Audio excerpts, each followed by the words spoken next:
Much it. Yeah. Any other questions? Do you have time for one more?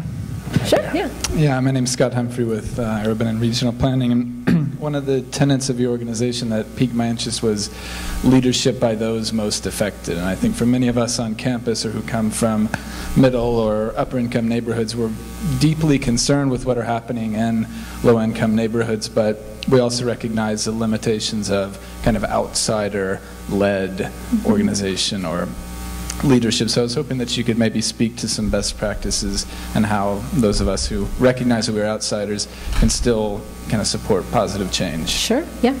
Well, one thing is if you're interested in actually going through a community organizing training, that's always open to you. Again, we're having one in the fall. We don't have the date solidified yet, but if you are actually interested in maybe getting your folks to that training, it's just a 2-day training. You can visit us on our website. Oh, there was a point where that was on here. Oh well. So outside of that, yeah, I mean, Iman is an organization, again, that believes in building resources and finding resources everywhere.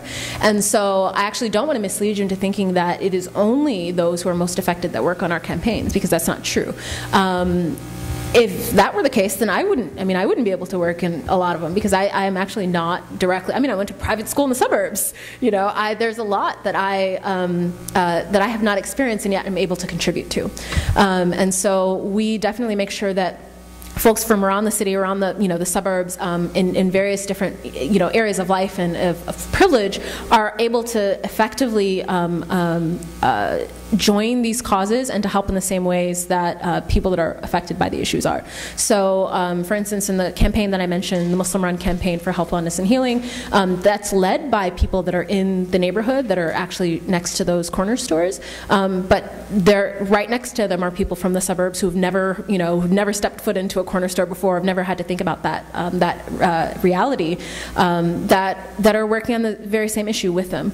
So, hand in hand. So it's. I definitely do not want to give the impression that these issues are things that need to be dealt with only by those who are affected by them directly, because I think it's our duty as people, as humans, as citizens, as just people of this of this planet, that if we see something wrong, we change it with our hand. Yeah. All right.